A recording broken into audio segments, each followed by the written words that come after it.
रतनपुर गांव में एक गरीब किसान रामू अपनी बीवी सरला के साथ रहता था। सुबह के वक्त मिट्टी के छोटे से घर में चूल्हा जल रहा था, जिस पर लोहे की कढ़ाई में थोड़ी सी सब्जी पक रही थी। अचानक दरवाजा खटखटाने की आवाज आती है। अरे इतनी सुबह सुबह कौन इतने जोर जोर से दरवाजा पीट रहा है?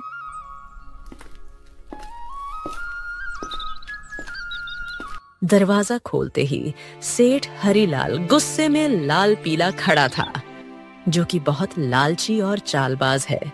वह हर किसी से 2 गुना ब्याज वसूलता था। रामू, बहुत हो गया तेरा नाटक। मेरे पैसे कहाँ हैं?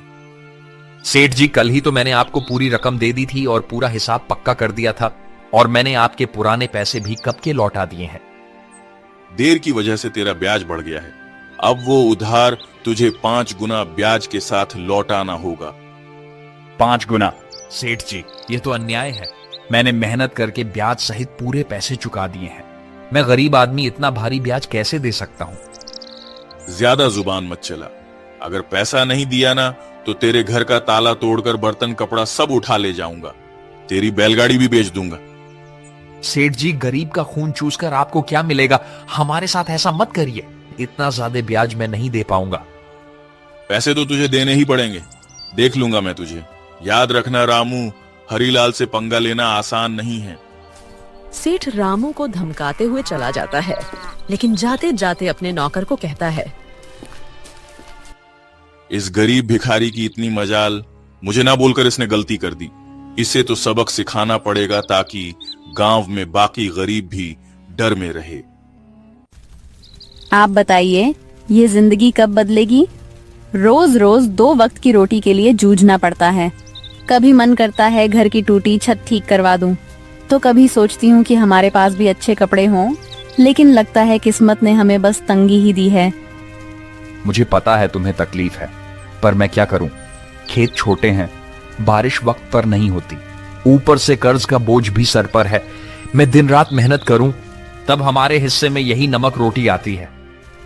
मेहनत? हाँ, मेहनत तो आप करते हैं, लेकिन भगवान हमारी सुनता ही कहाँ है। लगता है जैसे भाग्य ने हमें इस गरीबी में ही सड़ने के लिए भेजा है। सरला ने आह भरी, पर चुपचाप सब्जी पकाने लगी। कमरे में सन्नाटा था। रामू ने मन ही मन ठान लिया, आज खेत में चाहे जान निकल जाए, पर घर लौटकर कुछ ऐसा लाऊंगा जिससे सरला के चेहरे पर मुस्कान आ जाए। रामू को नहीं पता था कि आज का दिन उसकी जिंदगी की सबसे बड़ी कहानी की शुरुआत करने वाला है। सुबह के वक्त रामू खेत जाने के लिए घर से निकल रहा है। सुबह की हल्की हल्की धूप खेतों पर पड़ रही थी। सरला के मन में आज कुछ हलचल सी चल रही थी। रामू रोज गांव के बीच से होकर जाने वाला रास्ता मंदिर के पास से गुजरता था। रामू रोज इसी रास्ते से जाता था, क्योंकि यही सबसे छोटा और आसान रास्ता था। मंदिर में उस वक्त बस पुजारी ही थे जो सफाई कर रहे थे। प्रणाम पंडित जी, कैसे हैं आप? तबीयत ठीक है ना आपकी? हाँ बेटा, सब अच्छा है। भगवान का आशीर्वाद तुझ पर हमेशा बना रहे। पुजारी से बात करके रामू अपने खेत की तरफ निकल जाता है। उसी शाम गांव का सबसे अमीर सेठ हरीलाल अपने नौकर के साथ बैठा था। वह बहुत लालची और चालाक था। उसके मन में एक खतरनाक योजना पनप रही थी। सेठ हरीलाल अपने बड़े से घर में खाट पर बैठा पान चबा रहा था। पास में उसका नौकर कालू खड़ा था। अरे कालू सुन, मंदिर के गहनों को देखकर मेरा जी ललचा गया है। कल रात मंदिर में जो सोने चांदी के गहने हैं ना, वो मेरे घर में होने चाहिए। गांव वाले मेरी इज्जत करते हैं, लेकिन पैसा और बढ़ाना है मुझे। सेठ जी, पर यह तो पाप का काम होगा। भगवान के घर से गहने चुराना अच्छा नहीं लगेगा। अरे मूर्ख, भगवान को क्या जरूरत है गहनों की? उनका क्या होगा इनसे? असली भगवान तो पैसा है, और पैसा इंसान के हाथ में अच्छा लगता है। पर गांव वाले अगर उनको पता चल गया तो? बस यही तो मजा है। चोरी हम करेंगे और इल्जाम किसी और पर लगेगा। पता है किस पर? उस गरीब रामू पर। आज उसकी और उसकी बीवी की जुबान बहुत ज्यादा ही चल रही थी। रामू, वो तो रोज मंदिर के पास से ही अपने खेत के लिए जाता है ना? हाँ, हम इसी बात का फायदा उठाएंगे। सबको लगेगा कि उसी ने चोरी की, गांव वाले पहले ही उसे तिरछी नजरों से देखते हैं। बस आज रात ही हम अपना काम कर देंगे और सुबह हंगामा हो जाएगा। तू बस ये याद रख, कोई गलती नहीं होनी चाहिए। आधी रात को हम मंदिर में घुसेंगे, गहने उठाएंगे और अपने गोदाम में छुपा देंगे। सुबह मैं खुद शोर मचाऊंगा और रामू का नाम लूंगा। कालू डरते डरते सिर हिलाता है और अपने सेठ की बात मान लेता है। रात का समय था। गांव में हर तरफ सन्नाटा था। बस कहीं कहीं कुत्तों के भौंकने की आवाज आ रही थी। उस रात सेठ लालच में अंधा हो जाता है और इस घिनौनी साजिश को अंजाम देता है। अपने नौकर से मंदिर में चोरी करवाता है। पास ही अंधेरे में एक काली बिल्ली म्याऊं करके गुजर जाती है, जैसे वो इस पाप की गवाही दे रही हो। अगली सुबह गांव के बीचों बीच मंदिर के सामने एक भीड़ इकट्ठी हो गई थी। हर कोई जोर जोर से बातें कर रहा था। माहौल में घबराहट और गुस्से की गूंज थी। अरे यह क्या हो गया? मंदिर के सारे सोने के गहने रातों रात गायब हो गए। इतना बड़ा अपशकुन, भगवान के गहने चुरा ले गया कोई। ये तो बहुत बुरी बात है। इसी बीच रामू रोज की तरह खेत की तरफ जाने के लिए उसी रास्ते से गुजर रहा था। भीड़ देखकर वो रुक गया और पास आ गया। अरे क्या हो गया भाई लोग, इतनी सुबह सुबह ये भीड़ किस बात की है? अरे रामू, तूने सुना नहीं मंदिर में चोरी हो गई। भगवान के सारे गहने कोई उठा ले गया। रामू यह सुनकर चौंक जाता है। भीड़ में खड़ा सेठ, जो असल में चोरी किया था, वह बहुत मासूम बन रहा था। पंडित जी आप बताइए, कल रात तक तो गहने मंदिर में थे, फिर अचानक कौन ले गया? आप बताइए पंडित जी, क्या आपने मंदिर के आसपास किसी को आते जाते देखा है? आपको किसी पर शक है क्या? अरे मैंने देखा है रामू, रोज मंदिर के रास्ते से आना जाना करता है। सेठ जी, कल तक तो सब कुछ ठीक ठाक था। मंदिर के पास से तो कई लोग गुजरते हैं, लेकिन रोज सुबह सुबह खेत की तरफ जाने के लिए रामू इधर से निकलता है। मगर रामू ऐसा काम करेगा मुझे नहीं लगता। अरे पंडित जी, जमाना खराब है, आदमी की नीयत कब बदल जाए क्या पता। और वैसे भी जिसने किया है वो मुंह से कभी मानेगा नहीं। मैंने अपनी आंखों से देखा है। रात को जब मैं खेत की तरफ जा रहा था, रामू मंदिर के पास चुपके चुपके घूम रहा था। ये क्या कह रहे हो आप लोग? मैंने कोई चोरी नहीं की है। इतना बड़ा पाप मुझ पर मत डालो। अरे हाँ, ये गरीब आदमी है, पैसों की तंगी में है, ये कर भी सकता है ये काम। ये लोग मुंह पर अच्छे बनते हैं। अरे भगवान से डरिए आप लोग, हमने कुछ नहीं किया। हम गरीब जरूर हैं, लेकिन चोर नहीं। मेरे पति जितना ईमानदार इंसान इस पूरे गांव में कोई नहीं है। ऐसा मत कहिए, वरना भगवान आप लोगों को कभी माफ नहीं करेगा। रामू और उसकी बीवी ने बहुत समझाने की कोशिश करी, लेकिन भीड़ मानने को तैयार नहीं थी। सब रामू को ही चोर मान बैठे। रामू और सरला की आंखों में आंसू आ गए, लेकिन भीड़ में कोई उनकी सुनने को तैयार नहीं था। गांव वालों, अब तो सब साफ है। मंदिर के गहने चुराने वाला यही रामू है और ऐसे आदमी को हमारे गांव में रहने का कोई हक नहीं। चोरी करने वाले की एक ही सजा है, गांव से बाहर निकाल देना। हाँ, अगर इसने मंदिर में चोरी की है तो यह तो भगवान का भी अपराधी हुआ। इसे यहीं रहने देंगे तो कल हमारे घरों से भी चीजें गायब हो जाएंगी। अरे आप सब क्यों नहीं समझते? मैं निर्दोष हूं। मैंने कोई चोरी नहीं की। मैं तो रोज के जैसे अपने खेत जा रहा था। मुझ पर इतना बड़ा इल्जाम मत डालिए। भीड़ में जोर जोर से आवाजें गूंजने लगी। निकालो इसे गांव से। भीड़ में हलचल मच गई। लोग एक दूसरे से कान्हा फूंसी करने लगे। रामू और सरला की आंखों में आंसू भर आए। उन्होंने कई बार सफाई देने की कोशिश की, लेकिन किसी ने उनकी नहीं सुनी। सबने मिलकर उन्हें गांव के बाहर निकाल दिया। रामू और सरला मजबूर होकर गांव छोड़कर चले गए। रामू और सरला रोते रोते गांव छोड़ चुके थे। गांव के बाहर एक सुनसान जगह पर टूटी फूटी झाड़ियों और कंटीली झाड़ियों के बीच एक पुरानी पड़ी झोपड़ी मिली। मजबूरी में वहीं उनका नया घर बन गया। सुनिए जी, यह जगह कितनी सुनसान है। न पास में कोई इंसान, यहाँ आसपास की झोपड़ियों में कोई रहता भी नहीं है। न खाने को कुछ है। अब हम क्या करेंगे? क्या करें सरला, जब अपना गांव ही हमें ठुकरा दे तो कहीं और सहारा ढूंढना पड़ता है। यही हमारी तकदीर है। मैं तो ये सोच रहा हूं आखिर चोरी की किसने है, और इल्जाम मुझ पर डाल दिया गया। मैं असली चोर का पता लगाकर रहूंगा। दिन ढल गया। सरला रोते रोते सो गई। रामू सारी रात परेशान बैठा रहा।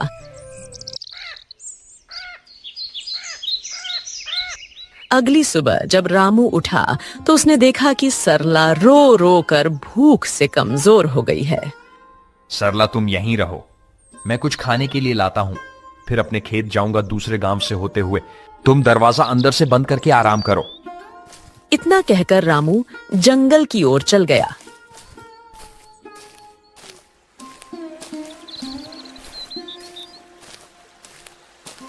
रामू ने सरला को कुछ फल और आसपास की नदी से पानी लाकर दिया। रामू दूसरे गांव से होते हुए अपने खेत जाने के लिए निकल गया।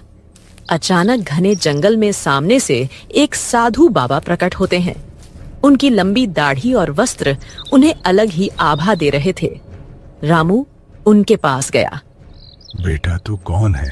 तेरे चेहरे पर चिंता की रेखाएं साफ दिख रही हैं। बाबा, मैं इस गांव का ही रहने वाला हूं, पर अब गांव वालों ने मुझे निकाल दिया है। सब लोग मुझ पर चोरी का झूठा इल्जाम लगा रहे हैं। मैंने कोई चोरी नहीं की। रामू रोते रोते साधु बाबा को पूरी कहानी बताता है। सेठ का कर्ज, गांव वालों का इल्जाम और मंदिर से चोरी की घटना। बेटा, तेरी आंखों में छल नहीं है। तू सच्चा और साफ दिल का इंसान है। तेरी पीड़ा मैं समझ सकता हूं। ये दुनिया अक्सर गरीब पर झूठा इल्जाम लगा देती है, पर चिंता मत कर, भगवान न्याय करते हैं। असली चोर जल्द ही सामने आएगा। ये मेरा आशीर्वाद है। पर बाबा कैसे? सब मुझे ही दोषी मान रहे हैं। गांव छोड़कर मैं और मेरी पत्नी यहां भूखे प्यासे पड़े हैं। कोई मेरी बात मानने को तैयार नहीं है। मैं कैसे साबित करूं कि मैं निर्दोष हूं? इस जंगल में एक श्रापित जानवर रहता है। उसने अपनी आंखों से असली चोर को देखा है। वही तुझे सच तक पहुंचने में मदद करेगा। पर ध्यान रहे, उस जानवर को ढूंढना आसान नहीं है। उसके पास जाना होगा, उसका विश्वास जीतना होगा, तभी वह तेरी मदद करेगा। श्रापित जानवर बाबा, वह कौन है? मैं उसे कैसे ढूंढूं? यहां जंगल में तो बहुत से जानवर हैं। वह एक श्रापित काली बिल्ली है। सच यह है कि उसकी आंखों ने वह दृश्य देखा है जो किसी और ने नहीं देखा। जा बेटा, उस जानवर को ढूंढ और उससे मदद मांग। वो बिल्ली तेरी जिंदगी बदल देगी। भगवान तेरा साथ देंगे। जा बेटा, सत्य की शक्ति तेरे साथ है। साधु बाबा रामू को आशीर्वाद देकर अचानक गायब हो गए। रामू समझ गया था कि यह भगवान की लीला है। रामू तुरंत ही बाबा के बताए अनुसार उस बिल्ली को ढूंढने के लिए निकल गया। जंगल का सन्नाटा, पत्तों की सरसराहट। रामू थका हारा, भूखा प्यासा, उम्मीद के सहारे इधर उधर भटक रहा था। उसने पूरा जंगल छान मारा, पर उसे वो काली बिल्ली कहीं नहीं मिली। दिन ढलने को आया। रामू अब निराश होकर अपनी झोपड़ी की तरफ जा रहा था। अचानक तभी उसकी नजर एक काली बिल्ली पर पड़ी। बिल्ली की चमकती आंखें दो अंगारों जैसी दिखाई दे रही थीं। ओ बिल्ली रानी, क्या तुम वही हो जिसके बारे में साधु बाबा ने कहा था? क्या तुमने उस रात देखा था? असली चोर कौन है? माँ, बिल्ली, क्या तुम मेरी मदद करोगी? मुझ पर झूठा इल्जाम लगाकर गांव से निकाल दिया गया है। क्या तुम सच जानती हो? मुझे बता दो, असली चोर कौन है? बिल्ली उसकी आंखों में देखती है। रामू का साफ दिल और अच्छी नीयत देखकर जैसे उसे सब समझ आ गया हो। अचानक बिल्ली की आंखों से एक अजीब सी चमक निकलती है और वह इंसानी आवाज में बोल उठती है। रामू, तुम्हारे साथ बहुत बड़ा अन्याय हुआ है। मंदिर के गहने तुमने नहीं चुराए। असली चोर तुम्हारे गांव का सेठ और उसका नौकर है। दोनों ने मिलकर मंदिर से गहने चुराए और चोरी का इल्जाम तुम्हारे सिर पर चढ़ा दिया ताकि कोई शक न करे। सेठ जानता था कि तुम गरीब हो, तुम्हारे पास कोई सबूत नहीं होगा, इसलिए उसने चालाकी से तुम्हें बलि का बकरा बना दिया। क्या गांव का सेठ, वही जो सबसे धर्म और दान की बातें करता है, और उसका नौकर भी तो यही सच्चाई है? गांव वालों ने मेरी ईमानदारी पर शक किया और असली अपराधी चैन से सो रहा है। मां बिल्ली, अब मैं क्या करूं? यह सच गांव वालों तक कैसे पहुंचाऊं? समय आने दो रामू, सच को कोई दबा नहीं सकता। मैं तुम्हारी मदद करूंगी। तुम मुझे कल गांव लेकर चलो। मैं वहां जाकर सबको सारी सच्चाई बताऊंगी और तुम्हें निर्दोष साबित करूंगी। रामू को बिल्ली की बातें सुनकर राहत मिलती है।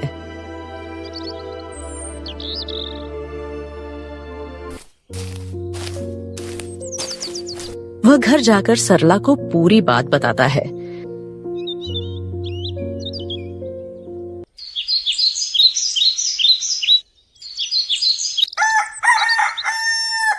अगली सुबह रामू और सरला बिल्ली को लेकर गांव जाते हैं और सबको बुलाते हैं।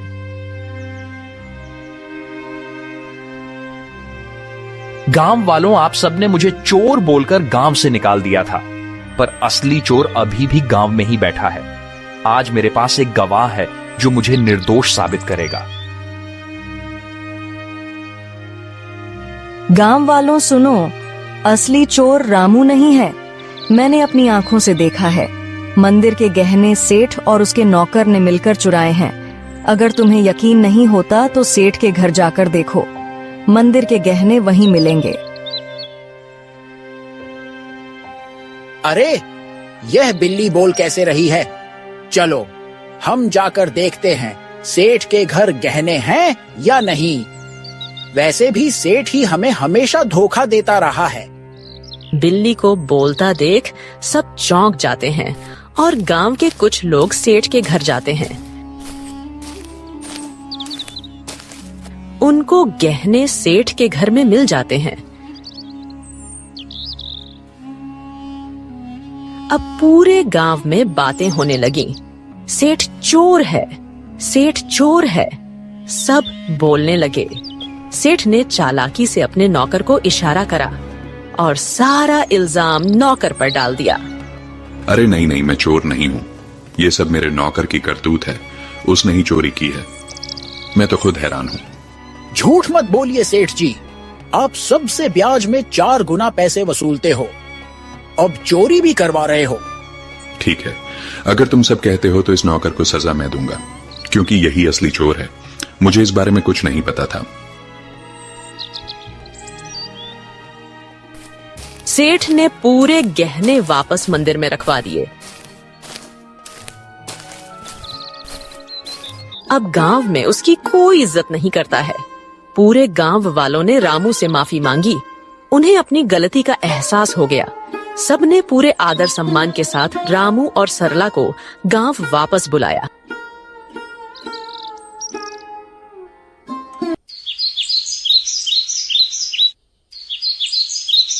रामू और उसकी पत्नी सरला अब वापस अपने घर आ गए थे।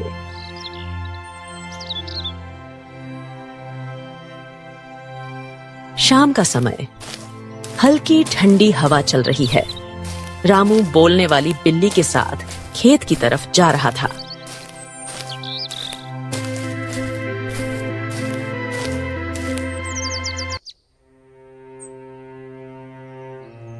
मां बिल्ली, आज अगर तुम ना होती तो मेरी जिंदगी बर्बाद हो जाती। तुम्हारे ही कारण ही मुझे इज्जत वापस मिली। तुम्हारा बहुत बहुत धन्यवाद। रामू, अब मुझे तुमसे एक आखिरी बात कहनी है। अचानक तेज रोशनी बिल्ली के चारों ओर फैलने लगती है। बिल्ली चमकने लगती है और पल भर में वह एक सुंदर अप्सरा में बदल जाती है। रामू आश्चर्य से पीछे हट जाता है। अरे ये क्या हुआ? तुम अचानक अप्सरा कैसे बन गई? कौन हो तुम? हाँ रामू, मैं एक अप्सरा ही हूँ। मुझे स्वर्ग से श्राप मिला था। मैं इस श्राप से मुक्त होने के लिए ही धरती पर आई थी। जब तक मैं धरती पर किसी सच्चे और भले इंसान की मदद नहीं करती, तब तक मैं इस बिल्ली के रूप में ही रहती। तुम एक सच्चे और ईमानदार इंसान हो, इसलिए तुम्हें बचाकर मैंने भी अपना श्राप तोड़ दिया। अब मुझे मुक्ति मिल चुकी है। तुम्हारी ईमानदारी और भलाई ने मुझे श्राप से मुक्त कर दिया है। तुम्हारा बहुत बहुत धन्यवाद रामू। मैं बहुत खुश हूँ। मैं तुम्हें वरदान देना चाहती हूँ। तुम्हें जो चाहिए बेझिझक कहो। रामू की आंखों में चमक आ जाती है। वह भावुक होकर अप्सरा को प्रणाम करता है। देवी, मेरी जिंदगी गरीबी से घिरी हुई है। मैं दिन रात खेतों में मेहनत करता हूँ, मगर फसल कभी अच्छी नहीं होती। ऊपर से कर्ज का बोझ है। मेरे परिवार के लिए 2 वक्त की रोटी जुटाना भी मुश्किल हो जाता है। रामू, मैं तुम्हें वरदान देती हूँ। तुम्हारी परेशानी अब समाप्त होगी। जंगल के बीच में एक लाल फूल के पौधे के पास एक चमत्कारी फल का पेड़ है। वह पेड़ स्वर्ग से आया है। उस पेड़ का फल सिर्फ ईमानदार इंसान ही खा सकता है। तुम वहां जाओ और वह फल खाओ। तुम्हारे खेतों में समृद्धि होगी, कर्ज मिट जाएगा और जीवन खुशहाल हो जाएगा। बस याद रखना, तुम हमेशा इसे ही रहमदिल रहना, वरना तुम्हारी जिंदगी वापस वैसे ही हो जाएगी। सुखी रहो रामू। अब मैं चलती हूँ, अपना ख्याल रखना। रामू को वरदान देकर अप्सरा अचानक गायब हो जाती है।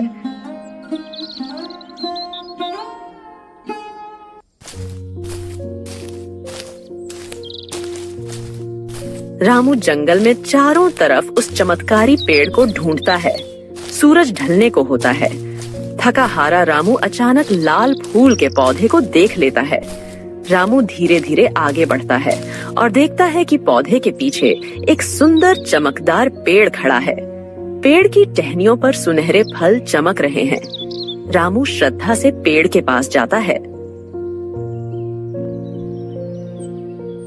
पेड़ देवता, मुझे अप्सरा ने आपके पास भेजा है। मैं गरीब किसान रामू हूँ। क्या मैं आपके फल खा सकता हूँ? अचानक पेड़ से आवाज आई। रामू, मुझे सब पता है। तुम सच्चे और भले इंसान हो, इसीलिए अप्सरा ने तुम्हें यहाँ तक पहुँचाया है। तुम मेरा एक फल खा लो, तुम्हारी सारी परेशानियां मिट जाएंगी और तुम्हारा जीवन खुशहाल हो जाएगा।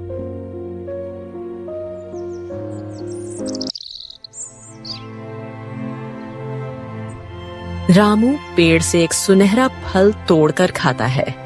अचानक उसके शरीर में एक अजीब सी ऊर्जा दौड़ जाती है। वह पेड़ को धन्यवाद करके अपने घर की ओर निकल जाता है। और जैसे ही वह घर के पास पहुंचता है, उसकी झोपड़ी एक सुंदर बड़ा आलीशान घर में बदल जाती है। रामू दंग रह जाता है। उसकी पत्नी बाहर आकर चौंक जाती। अरे सुनिए, ये क्या हो गया? हमारी झोपड़ी कहाँ गई? इतना बड़ा घर कैसे बन गया? क्या यह घर हमारा है? हाँ प्रिय, ये सब भगवान की कृपा है। जंगल में मुझे एक अप्सरा मिली। उसने मुझे चमत्कारी पेड़ का रास्ता बताया। उस पेड़ ने मुझे फल दिया और जैसे ही मैंने खाया, हमारी किस्मत बदल गई। रामू ने सरला को उस स्वर्ग से आई श्रापित बिल्ली की पूरी कहानी बताई। इतने सालों की गरीबी के बाद अब हमारी जिंदगी बदल गई। भगवान का बहुत बहुत धन्यवाद। हाँ, मगर याद रखना, यह चमत्कार हमें सिर्फ इसलिए मिला है क्योंकि हमने कभी बेईमानी नहीं की। ये वरदान हमें हमारी मेहनत और ईमानदारी की वजह से मिला है।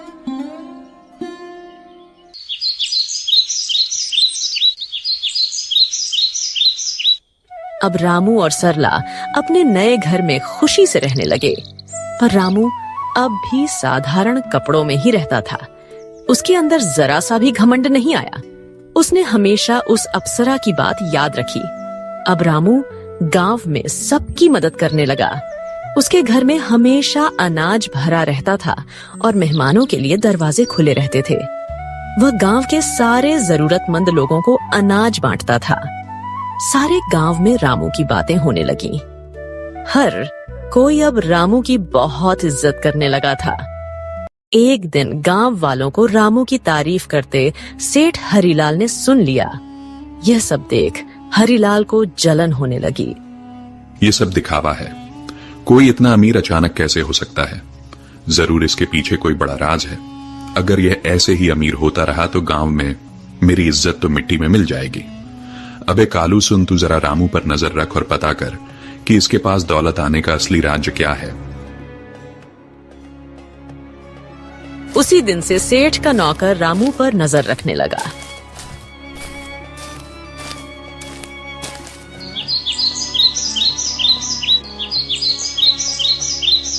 एक दिन सेठ का नौकर रामू का पीछा कर रहा था। उसने देखा कि रामू जंगल में जाकर उस चमत्कारी पेड़ से बात कर रहा है। कालू चुपके चुपके रामू की सारी बातें सुन रहा था।